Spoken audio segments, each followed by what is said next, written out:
ഭരണം പിടിക്കാൻ കഴിഞ്ഞില്ലെങ്കിലും ഇത്തവണ വലിയ മുന്നേറ്റമാണ് കോൺഗ്രസ് തിരുവനന്തപുരം കോർപ്പറേഷനിൽ ഉണ്ടാക്കിയിരിക്കുന്നത്. ആദ്യഘട്ടത്തിൽ തന്നെ മറ്റ് ഒരു മുന്നണിയും സ്ഥാനാർത്ഥികളെ പ്രഖ്യാപിക്കുന്നതിന് മുമ്പേ തന്നെ സ്ഥാനാർത്ഥി പ്രഖ്യാപനം നടത്തി, വലിയ തരത്തിലുള്ള പ്രചരണം കോർപ്പറേഷനിൽ നടത്തി. അങ്ങനെ 20-ന് മുകളിലേക്ക് ഏകദേശം എത്തുന്ന സാഹചര്യത്തിലേക്ക് 10-ൽ നിന്ന് വലിയ ഇരട്ടിയോളമുള്ള മുന്നേറ്റമാണ് ഉണ്ടാക്കിയത്. Sabarinathan K S Sabarinathan MLA മുൻനിർത്തിയായിരുന്നു മത്സരത്തിന് ഇറങ്ങിയത് കോൺഗ്രസ്. എങ്ങനെയുണ്ട്? UDF-ന്റെ 2 ഇരട്ടി സീറ്റുകൾ കിട്ടിയിട്ടുണ്ട്. ഇവിടെ CPM തകർന്നു കഴിയുമ്പോൾ 2 ഇരട്ടി സീറ്റുകൾ ഇവിടെ പട്ടം, ചെമ്പഴന്തി പോലത്തെ കോട്ടകൾ, CPM ജയിച്ചുകൊണ്ടിരുന്ന കോട്ടകളൊക്കെയാണ് ലെവലിൽ വിധിച്ചുകൊണ്ടിരിക്കുന്നത്. അപ്പോൾ ഒരു 20 സീറ്റിലേക്ക് നമ്മൾ എത്തുമെന്നുള്ളത് തീർച്ചയായിട്ടും ഈ ഒരു പണക്കൊഴുപ്പിനും ബഹളത്തിനും ഒക്കെ ഇടയ്ക്ക് ഇത്രത്തോളം നമുക്ക് കാര്യങ്ങൾ ചെയ്യാൻ കഴിഞ്ഞത് സന്തോഷമുള്ള കാര്യമാണ്. പലരും പറയുമ്പോൾ കൃത്യമായിട്ട് നമ്മുടെ മനസ്സിൽ കണക്കുണ്ടായിരുന്നു. എന്തായാലും ഇതൊരു നല്ല നമ്പറാണ്, വലിയൊരു ഊർജ്ജമാണ് നമുക്ക് നൽകിയിരിക്കുന്നത്.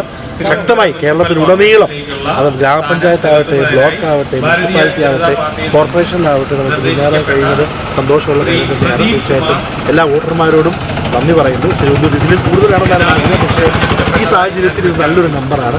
നല്ല ആളുകൾ മിടുക്കരായിട്ട് നമ്മുടെ സ്ഥാനാർത്ഥി ജയിച്ചു. ഒരു ഘട്ടത്തിൽ LDF-നെ പിന്നിലാക്കി 2ാം സ്ഥാനത്തേക്ക് എത്തുമെന്നുള്ള നിലയിലുള്ള മുന്നേറ്റം ഉൾപ്പെടെ നടത്തിക്കൊണ്ടിരിക്കുകയായിരുന്നു. ഒരു ഏകദേശം 3 സീറ്റിലൊക്കെ വ്യത്യാസത്തിലായിരുന്നു. അല്ല, ഫൈനൽ കണക്ക് വന്നില്ലല്ലോ. ഫൈനൽ കണക്ക് എന്തായാലും വരട്ടെ. അതോടൊപ്പം വിഴിഞ്ഞം സീറ്റ് ഇലക്ഷൻ നടന്നില്ല. അപ്പോൾ ആ സീറ്റോടൊക്കെ വരുമ്പോഴത്തേക്കും വിചാരിച്ച കാര്യങ്ങൾ വരും കാലങ്ങളിൽ ഭരണം വീണ്ടും തിരിച്ചുപിടിക്കാൻ കഴിയുമെന്ന് പ്രതീക്ഷയുണ്ടോ? ഇതൊരു വലിയ ക്ലിയർ ആയിട്ടുള്ള മാൻഡേറ്റാണ്. കേരളത്തിലുടനീളം UDF-ന് വേണ്ടിയുള്ളൊരു മുറവിളിയാണ്. പല കോർപ്പറേഷനുകൾ, കോഴിക്കോട് കോർപ്പറേഷനുകൾ, കൊല്ലം നോക്കും, തിരുവനന്തപുരത്ത് 2 ഇരട്ടി സീറ്റുകൾ നോക്കും, മുനിസിപ്പാലിറ്റികൾ നോക്കും, ജില്ലാ പഞ്ചായത്ത്, തിരുവനന്തപുരം ജില്ലാ പഞ്ചായത്തിൻ്റെയൊക്കെ വലിയ മാർജിനിൽ നമ്മൾ ജയിച്ചു വരികയാണ്. അപ്പോൾ അതൊക്കെ പറഞ്ഞു വരുന്നത് ജനങ്ങൾക്ക് UDF വേണം, ഇവിടെ BJP-യെ നേരിടാൻ UDF-ന് കഴിയുള്ളൂ എന്നൊരു ബോധ്യം ജനങ്ങൾക്ക് ഉണ്ടായിട്ടുണ്ട്. ശക്തമായി തന്നെ നമ്മൾ ഇനി തിരുവനന്തപുരത്ത് പ്രവർത്തിച്ച് തന്നെ നമ്മുടെ പ്രവർത്തനത്തിലെ പോരായ്മകൾ മാറ്റിക്കൊണ്ട് തിരുവനന്തപുരത്ത് ശക്തമായിട്ടുള്ള പ്രവർത്തനമായി UDF-ന് മുന്നേറും. ഇങ്ങനെ കൃത്യമായ ഒരു പ്രവർത്തനം ഏറ്റെടുത്തപ്പോൾ ഇത്രയും വലിയൊരു വിജയം ഉണ്ടാക്കാൻ കഴിയും. നേരത്തെയൊക്കെ അങ്ങനെ പിന്നോട്ട് മാറിയത് കൊണ്ടാണോ ഇങ്ങനെ ഒരു വിജയമൊന്നും നേടാൻ കഴിയാതിരുന്നത്?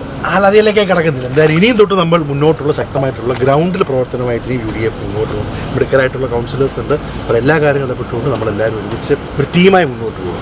6 മാസം കഴിയുമ്പോൾ ഒരു മുഖ്യമന്ത്രി ഉണ്ടാവും. തീർച്ചയായിട്ടും UDF-ന്റെ കോൺഗ്രസിന്റെ മുഖ്യമന്ത്രി. Okay, God bless.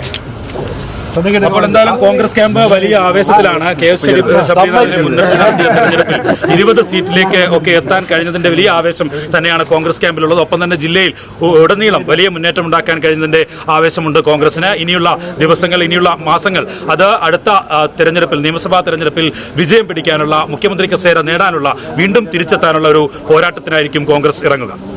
Kannan തിരുമലക്കൊപ്പം Vijin Vayanthode, media.